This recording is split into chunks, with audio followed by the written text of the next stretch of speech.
Jaguar Wright is once again coming for 50 Cent, and this time it's with receipts. Jaguar claims there's actual footage of 50 Cent getting down and busy with none other than Soulja Boy. But is Jaguar just stirring the pot? Or is 50 Cent really engaging in Diddy activities behind the scenes? I know you're tight, Curtis.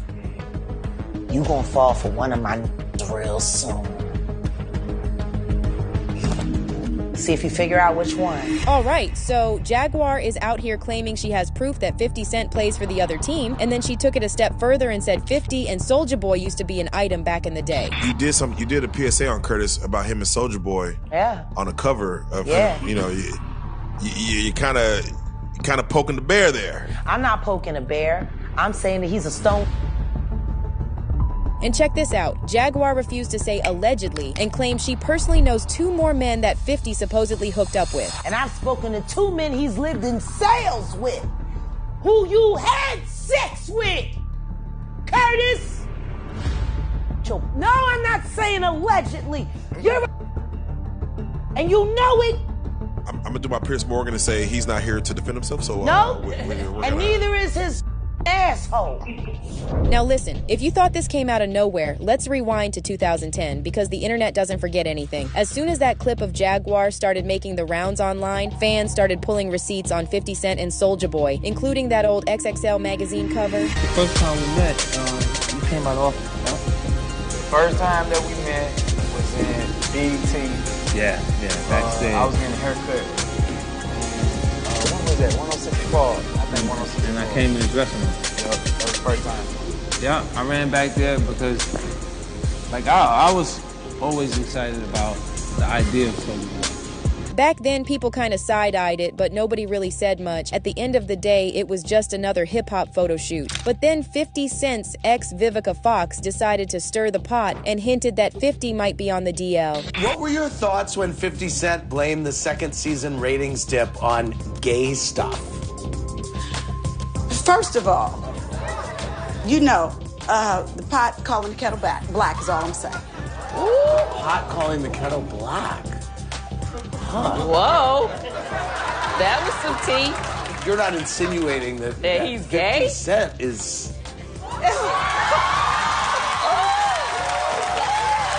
And then Vivica brought up that XXL magazine cover and said she felt a certain vibe seeing those photos of 50 Cent hugging Soulja Boy. Just never forget there was a vibe cover with him and Soulja Boy that made me kind of go, But hold up, it gets messier. Fans have now dug up even more receipts, including this old article from 2016 about 50 Cent visiting Voyeur, a popular LGBTQ nightclub in Philadelphia's gayborhood. But the craziest part is that if you now check the recent comments on that BTS video of 50 Cent and Soulja Boy shooting that XXL cover, a lot of people are saying something looks off. And some are even comparing it to that infamous video of Justin Bieber spending 48 hours with Diddy. One fan commented, "Bro, 50 talking to Soulja reminds me of that viral sickening video of Diddy and Justin when he was a kid." And someone else added, "The industry's wicked. Open your eyes." They all get turned out. Now, does this mean Jaguar Wright is telling the 100% truth about 50 Cent? Well, she's yet to provide proof for her claims, and she also hasn't revealed who those 2 men are who allegedly lived with 50. And of course, this isn't even the first time Jaguar's dropped wild accusations about industry men. She's been going after Diddy, Jay-Z, Common, you name it. Harvey Weinstein, Jeffrey Epstein, Robert Kelly, Sean Combs have one person in common, professionally and privately: Sean Carter. So while Jaguar's stories always sound explosive, the receipts don't always show up. And that's why people are split right now. Half the internet's convinced that she's exposing the truth, and the other half's saying, here she goes again. And honestly, it could be both. The music industry is full of secrets, power plays, and manipulation. There are a lot of stories about artists doing whatever they gotta do to stay on top. But it's also true that Jaguar knows how to get people talking. Every time her name trends, she's dragging somebody new, and she knows we'll tune in. At the end of the day, until Jaguar drops that footage of 50 Cent she claims she has, this stays in the rumor zone. But one thing's for sure, the industry's got more skeletons in the closet than anyone can imagine. And at this point, there's nothing much that would truly shock us. And that's why I'm so blessed to be able to introduce him tonight.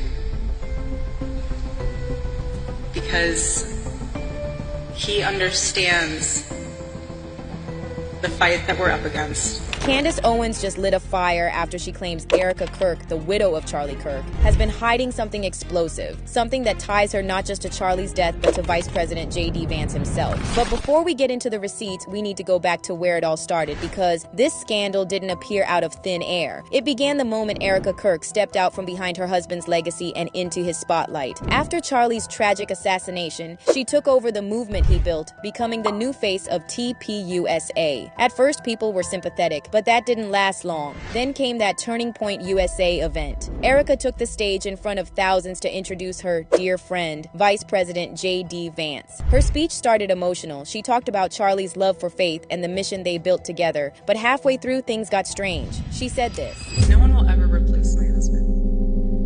No. But I do see some similarities of my husband in JD. Help me welcome to the stage Vice President J.D. Vance." And then they hugged. Not just any hug, it was lingering.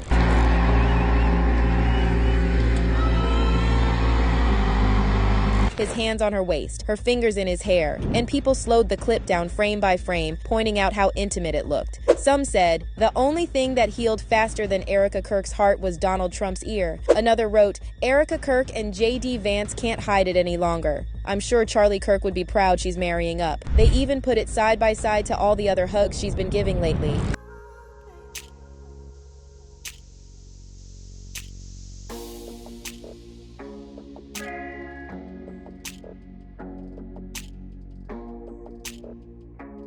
And here's where it gets dark, because right when people were debating if the hug was inappropriate, Candace Owens hit post and all hell broke loose. His quote-unquote closest friends, his closest political allies, the White House, they all seemed kind of ready to move on so much faster than I was. She accused Erika of having an affair with TPUSA's own chief of staff, Michael McCoy, the same man who was standing next to Charlie when he was killed. When the CCTV footage from Utah Valley University dropped, the internet lost it. The video showed Charlie giving his speech with McCoy only a few feet away, phone in hand, typing fast. The moment the gunshot went off, McCoy didn't duck or check on Charlie. He bolted.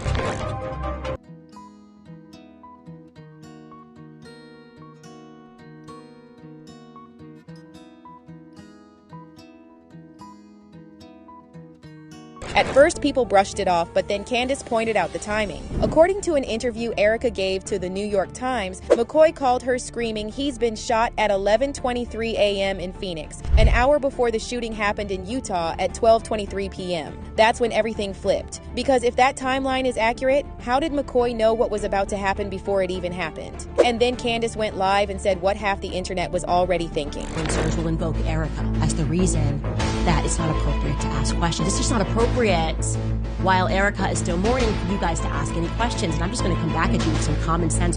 What sort of widow wouldn't want people to investigate the assassination of their husband? And she didn't stop there. She dragged TPUSA too. And I don't know how the executives over at Turning Point USA sleep at night.